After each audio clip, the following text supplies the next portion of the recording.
वन्दे देव उमापतिं सुरगुरुं वन्दे जगत्कारणं वन्दे पन्नगभूषणं मृगधरं वन्दे पशूनां पतिं वन्दे सूर्यशशाङ्कवह्निनयनं वन्दे मुकुन्दप्रियं वन्दे भक्तजनाश्रयं च वरदां वन्दे शिवं शङ्करम् आदो रामतपोवनादिगमनं हत्वा मृगं काञ्चनं वैदेहीहरणं जटायुमरणं सुग्रीवसम्भाषणं बालीनिग्रहणं समुद्रतरणं लङ्कापुरीदाहनं पश्चाद् रावणकुम्भकर्णहननम् एतत् श्रीरामायणं।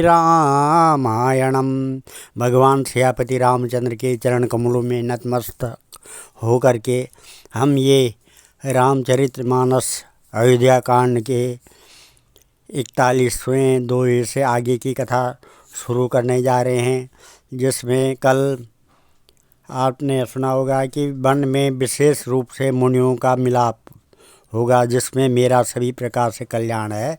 उसमें भी पिताजी और आज्ञा श्री रामचंद्र जी कह रहे हैं कि वन में विशेष रूप से मुनियों का मिलाप होगा, जिसमें मेरा सभी प्रकार से कल्याण है। उसमें भी पिताजी की आज्ञा और है जननी तुम्हारी सम्मति है। भरत प्राण प्रिय पावै राजो विधि सब विधि मोहि सन्मुख आहू, जो न जाऊँ बन ऐसहु काजा प्रथम गनिव मोहि मुड़ समाजा। और प्राण प्रिय भरत राज्य पाएंगे। इन सभी बातों को देकर यह प्रतीत होता है कि आज विधाता सब प्रकार से मुझे सम्मुख है, मेरे अनुकूल है। यदि ऐसे काम के लिए भी मैं वन को न जाऊं तो मूर्खों के समाज में सबसे पहले मेरी गिनती करनी चाहिए। से वहीं अरंडु कल्पतरु त्यागी परिहरि अमृत लेहि विश्व माही, तेहु न पाई अस समौ चुकाही देख विचार्य मातमन माही।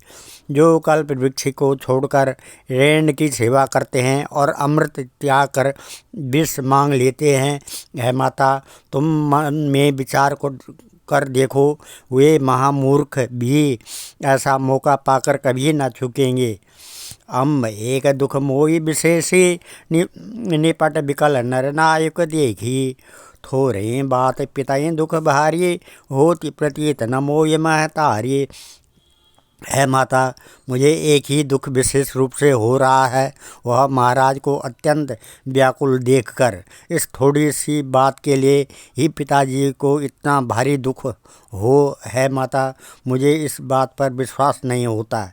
राव धीर गुण उदधि अगाधु भा मोहित ए कछु बड़ अपराधु, जाते मोहि न कहते कछु राव मोरी सपद तो कहो सत्य भावु। क्योंकि महाराज तो बड़े ही धीर और गुणों के अथाह समुद्र हैं। अवश्य ही मुझसे कोई बड़ा अपराध हो गया है, जिसके कारण महाराज मुझसे कुछ नहीं कहते। तुम्हें मेरी सौगंध है माता, तुम सच सच कहो। सहज सरल रघुबर बचन कुमति कुटिल कर जान, चलहि जोंक जल बक्र गति यद्यपि सल्लु समान। रघुकुल में श्रेष्ठ श्री रामचंद्र जी के स्वभाव से ही सीधे वचनों को दुर्बुद्धि कह के ही टेढ़ा ही करके जान रही है। जैसे यद्यपि जल समान ही होता है, परंतु जोंक उसमें टेढ़ी चाल से ही चलती है। रहसी रानी राम रुख पाई, बोली कपट स्नेह जनाई, शपथ तुम्हार भरत कह आना, हे तो न दूसर मैं कछु जाना। रानी के कई श्री रामचंद्र जी का रुख पाकर हर्षित हो गई और कपटपूर्ण स्नेह दिखाकर बोली कि तुम्हारी शपथ और भरत की सौगंध है, मुझे राजा के दुख का दूसरा कुछ भी कारण विदित नहीं है। तुम अपराध जोग नहीं ताता, जनन जनक बंधु सुख दाता। राम सत्य सब जो कछ कहूँ, तुम पितु मातु बचन रत आहूँ। है तात तुम अपराध के योग्य नहीं हो, तुमसे माता पिता का अपराध बन पड़े यह संभव नहीं है। तुम तो माता पिता और भाइयों को सुख देने वाले हो। है राम, तुम जो कुछ कह रहे हो सब सत्य है। तुम पिता माता के वचनों के पालन में तत्पर हो। पितई बुझाए का हम बलि सोई, चौथे पन जेई अजस न होई। तुम समस वन सुकृत जेई दीने, उचित न तासो निरादर कीने। मैं तुम्हारी बलिहारी जाती हूँ। तुम पिता को समझाकर वही बात को हो जिससे चौथेपन बुढ़ापे में इनका अपयस न हो। जिस पुण्य ने इनको तुम जैसे पुत्र दिए हैं उसका निरादर करना उचित नहीं है। लागे कुमुख बचन शुभ कैसे, मगहूँ गया अधिक तीरथ जैसे। रामय मातु बचन सब भाये, जिम सुर सरिगत सलिल सोहाये। कैकेयी के बुरे मुख में यह शुभ वचन कैसे लगते हैं जैसे मगध देश में गया आदि तीर्थ। श्री रामचंद्र जी को माता कैकेयी के सब वचन ऐसे अच्छे लगे जैसे गंगा जी में जाकर अच्छे बुरे सभी प्रकार के जल शुभ सुंदर हो जाते हैं। गई मूर्छा रामय सुमरी, नृप फिर कर बट लीन। सचिव राम आगमन कही, विनय समय सम कीन। इतने में राजा की मूर्छा दूर हुई। उन्होंने राम का स्मरण करके राम राम कहकर फिर कर करवट ली। मंत्री ने श्री रामचंद्र जी का आना कहकर समयानुकूल विनती की। अवनि पर अकन्य राम पग धारे, धरे धीरज तब नयन उधारे। सचिव संभारे राव बैठारे, चरण परत निप राम निहारे। जब राजा ने सुना कि श्री रामचंद्र जी पधारे हैं तो उन्होंने धीरज धर के नेत्र खोले। मंत्री ने संभाल कर राजा को बैठाया। राजा ने श्री रामचंद्र जी को अपने चरणों में पड़ते प्रणाम करते देखा।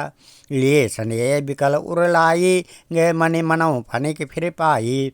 रामई चेतई रहूँ नर नाहू, चला बिलोचन बारी प्रभाऊ।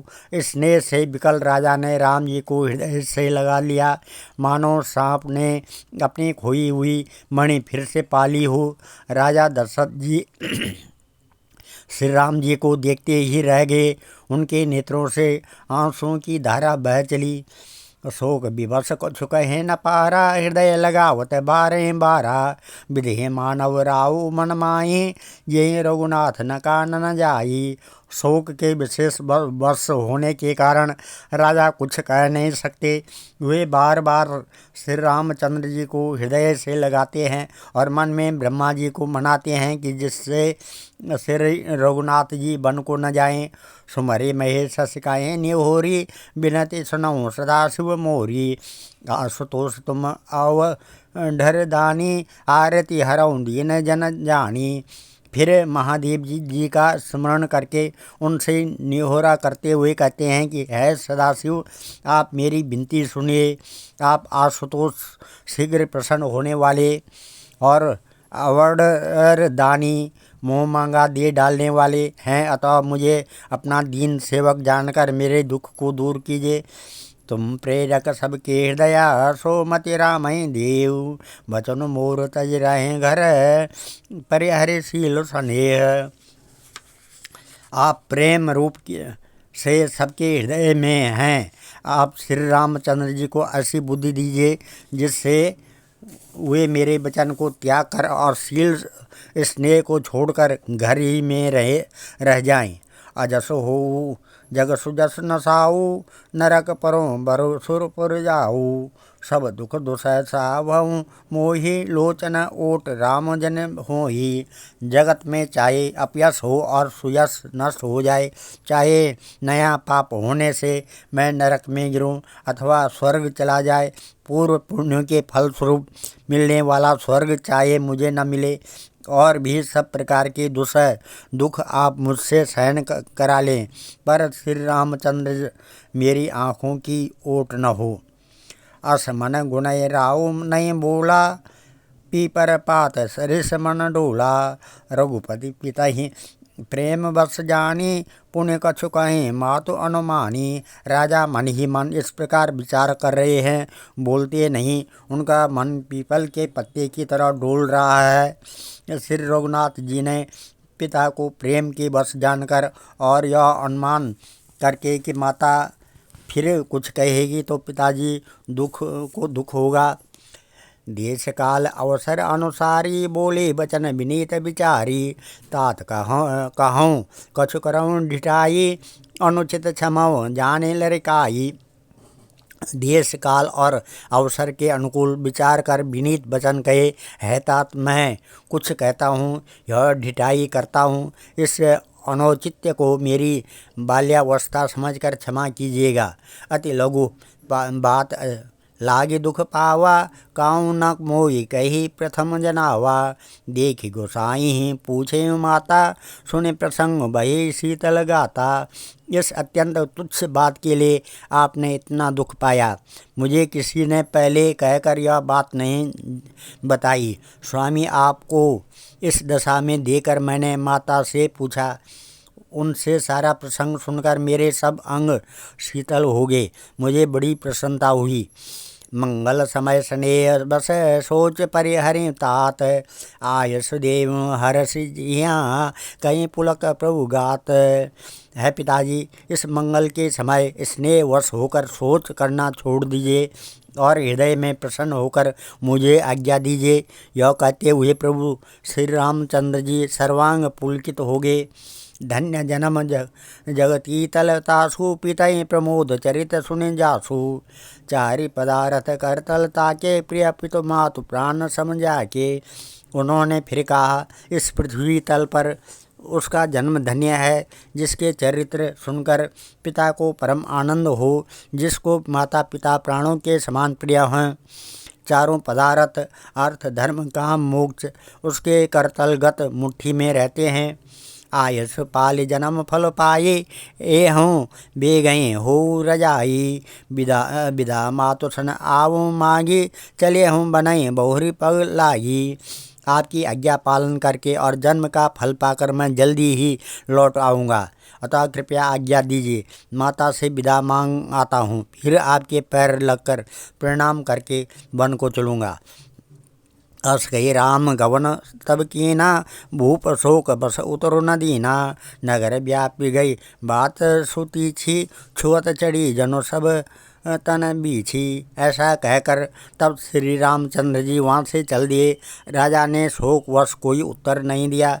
वह बहुत ही तीखी अप्रिय बात नगर भर में इतनी जल्दी फैल गई मानो डंक मारते ही बिच्छू का विष सारे शरीर में चढ़ गया हो।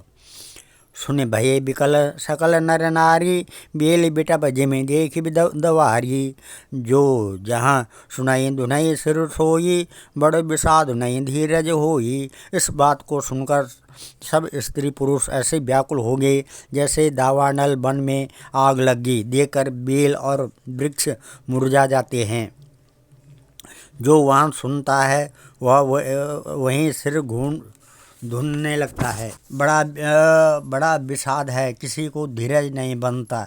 मुख सुखाई लोचन स्त्रवई, शोक न हृदय समाई, मनौ करुण रस कटकई, उतरी अवध बजाई। सबके मुख सूखे जाते हैं, आँखों से आंसू बहते हैं, शोक हृदय में नहीं समाता। मानो करुणा रस की सेना अवध पर डंका बजाकर उतर आई हो। मिले माज विधि बात बिगारी, जाता दे के कहीं गारी, यही पाप नहीं बूझ परे हूँ, छाए भवन पर पावक धरे हूँ। सब मेल मिल गए थे, संयोग ठीक हो गए थे। इतने में विधाता ने बात बिगाड़ दी। जहाँ तहाँ लोग कई को गाली दे रहे हैं। इस पापिन को क्या सूझ पड़ा जो इससे छाए घर पर आग रख दी। निज कर नयन काढ़ी चा दीखा, डारे सुधा विषो चाहत चीखा, कुटिल कठोर कुबुद्धि अभागी, वही रघुवंश बेन बन आगी।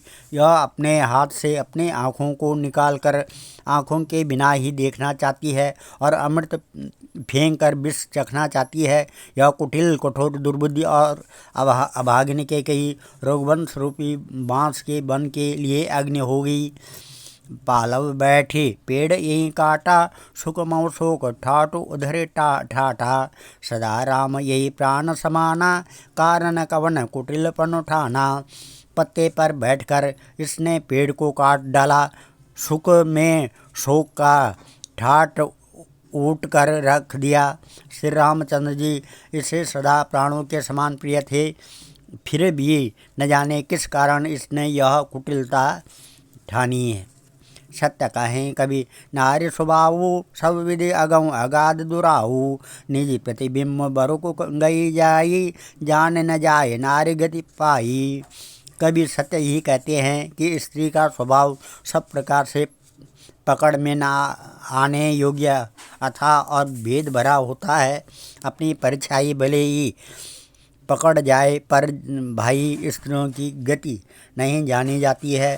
कहा न पावक जारी सके, का न समुद्र समाई। का न करे अबला प्रबल, के जग काल न खाई। आग क्या नहीं जला सकती है, समुद्र में क्या नहीं समा सकता है। अबला कहने वाली प्रबल स्त्री क्या नहीं कर सकती है, और जगत में काल किसको नहीं खाता है। का सुनाई विधि काल सुनावा, का दिखाए चाहे कहा दिखावा। एक कहें भल भूप न कीना, बरु विचार नहीं कुमति ही दीना। विधाता ने क्या सुनाकर क्या सुना दिया, और क्या दिखाकर अब क्या दिखाना चाहते हैं। यह कहते हैं कि राजा ने अच्छा नहीं किया, दुर्बुद्धि कैकेयी को विचार कर वो वर नहीं दिया। जो हटि भयम सकल दुख भाजनो, अबला विवश ज्ञान गुण गाजनो। एक धर्म परमित पहचाने, नृपय दोष नहीं दे सायाने। जो हट करके स्वयं सब दुखों के पात्र हो गए हैं, स्त्री के विशेष वश होने के कारण मानो उनका ज्ञान और गुण जाता रहा। एक जो धर्म की मर्यादा को जानते हैं और सयाने हैं, वे राजा को दोष नहीं देते। शिव दधीच हरिचंद कहानी, एक एक छन कहें बखानी। एक भरत कर सम्मत कहें, एक उदास बाएँ सुनि रहें। वे शिव दधीची हरिश्चंद्र की कथा एक दूसरे से बखान कर कहते हैं कि कोई एक इसमें भरत जी की सम्मति बताते हैं, कोई एक सुनकर उदासीन भाव से रह जाते हैं। कान मूद कर रद गई जी यहाँ, एक कहें यह बात अलिया। सुकृत जाय अस कहत तुम्हारे, राम भरत कहूँ प्राण प्यारे। कोई हाथों से कान मूंद कर जीभ को दांतों तले दबा कर कहते हैं कि यह बात झूठ है, ऐसी बात कहने से तुम्हारी पुण्य नष्ट हो जाएंगे। भरत जी को तो श्री रामचंद्र जी प्राणों के समान प्यारे हैं। चंदु चबे बरु अनल कन, सुधा होई विषतूल।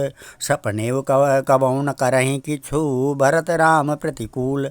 चंद्रमा चाहे शीतल किरणों की जगह आग की चिंगारियाँ बरसाने लगे और अमृत चाहे विष के समान हो जाए, परंतु भरत जी स्वप्न में भी कभी श्री रामचंद्र जी के विरुद्ध कुछ नहीं करेंगे। एक विधाता ही दोष न देही, सुधा दिखाई दीन विशुदेही। खर भरु नगर सोच सब काहू, दुसह दाऊ उर मिटा उछाऊ। कोई एक विधाता को दोष देते हैं जिसने अमृत दिखाकर विष दे दिया। नगर भर में खलबली मच गई, सब किसी को सोच हो गया, हृदय में दुसह जलन हो गई, आनंद उत्साह मिट गया। विप्र बधू कुलमान्य डिज ठेरी, ये प्रिय परम कैकेयी केरी। लगी दीन सिख सीलो सराही, बचन बाण सम लागई ताही। ब्राह्मणों की स्त्रियां कुल की माननीय बड़ी बूढ़ी और जो कैकेयी की परम प्रिय थी, वे उसके शील की सराहना करके उसे सीख देने लगी, पर उसको उनके वचन बाण के समान लगते हैं। भरत न मोहि प्रिय राम समाना, सदा कहूँ यह सब जगु जाना। करहूँ राम पर सहज स्नेहु, के अपराज आज बन देहु। वह कहती है, तुम तो सदा यह कहा करती थी कि श्री रामचंद्र जी के समान मुझको भरत भी प्यारे नहीं हैं। इस बात को सारा जगत जानता है। श्री रामचंद्र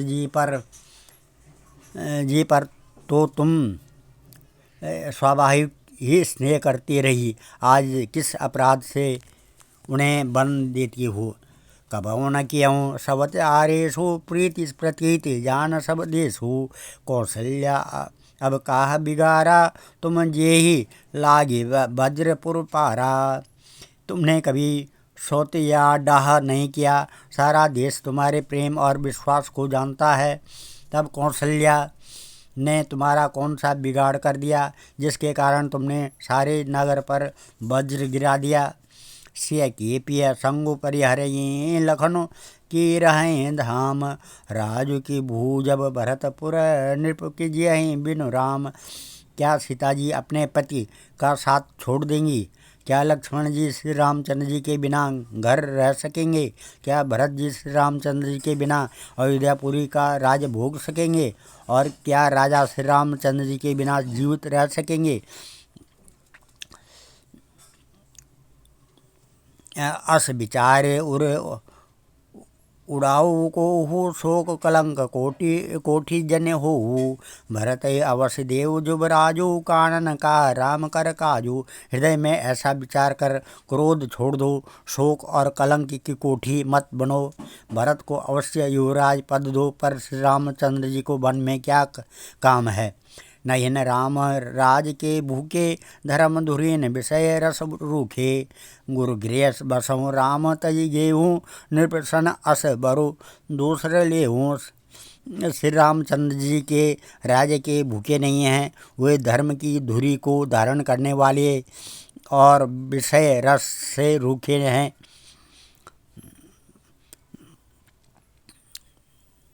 तुम राजा से दूसरा ऐसा वर ले लो कि श्री राम घर छोड़कर गुरु के घर रहें। जो नहीं लगी हूँ कहे हमारे, नहीं लागे कछु हाथ तुम्हारे। जो परिहास कीने कछु होई, तो कहीं प्रगट जनाबों सोई। जो तुम हमारे कहने पर न चलोगी तो तुम्हारे हाथ कुछ भी ना लगेगा। यदि तुमने कुछ हंसी की हो तो उस प्रकट में कहकर जना दो। राम सरिस सुत कानन जोगु, काह कहें सुने तुम कौन लोगु। उठाऊँ बेगी सोई करहूँ उपाई, जे विद शोक कलंक न साई। राम सरी का पुत्र क्या बन के योग्य है? यह सुनकर लोग तुम्हें क्या कहेंगे? जल्दी उठो और वही उपाय करो जिसे उपाय से इस शोक और कलंक का नाश हो। जय भांति शोक कलंक जाए, उपाय करि कुल पालहि। हट भे फेरु राम जात, बन जने बात दूसरे चालहि। जिमि बाणु बिनु दिनु प्राण बिनु तनु, चंद बिनु जिमि जामणि। तिमि अवध तुलसीदास, प्रभु बिनु समुझ धोजिया भामनी। जिस तरह शोक और कलंक मिटे, वही उपाय करके कुल की रक्षा कर बन जाते हुए श्री राम जी को हट करके लौटा ले। दूसरी कोई बात न चला। तुलसीदास जी कहते हैं, जैसे सूर्य के बिना दिन, प्राण के बिना शरीर और चंद्रमा के बिना रात, वैसे ही श्री रामचंद्र जी के बिना अयोध्या हो जाएगी। है भामने, तो अपने हृदय में इस बात को समझ तो सही। सकिन सिकावन दीन सुनत मधुर परिणाम हित, ते कछु कानन कीन कुटिल प्रबोधि कुबरी। इस प्रकार सखियों ने ऐसा सीख दी जो सुनने में मीठी और परिणाम में हितकारी थी, पर कुटिला कुबरी की सिखाई पढ़ाई हुई कि कई ने इस पर जरा भी ध्यान नहीं दिया। आज हम इस कथा को यहीं पर विराम देते हैं। कल 52 से आगे की कथा कहेंगे। ओम मंगलम भगवान विष्णु, मंगलम गरुड़ध्वजा, मंगलम पुंडरीकाक्षा, मंगलाय तनो हरि, मंगलम भगवान शंभु, मंगलम वृषभध्वजा, मंगलम पार्वती नाथा, मंगलाय शिव शंकर। हम सर्वमंगल मांगल्ये शिवे सर्वार्थ साधिके, शरणे त्र्यंबके गौरी नारायणी नमस्तुते। ओम अन्नपूर्णे सदा पूर्णे, शंकर प्राण वल्लभे, ज्ञान सौभाग्य सिद्ध्यार्थम भिक्षाम देहि च पार्वती। ओम सर्वे भवन्तु सुखिनः, सर्वे सन्तु निरामया, सर्वे भद्राणि पश्यन्तु, मा कश्चित् दुःखभाग् भवेत्। धन्यवाद।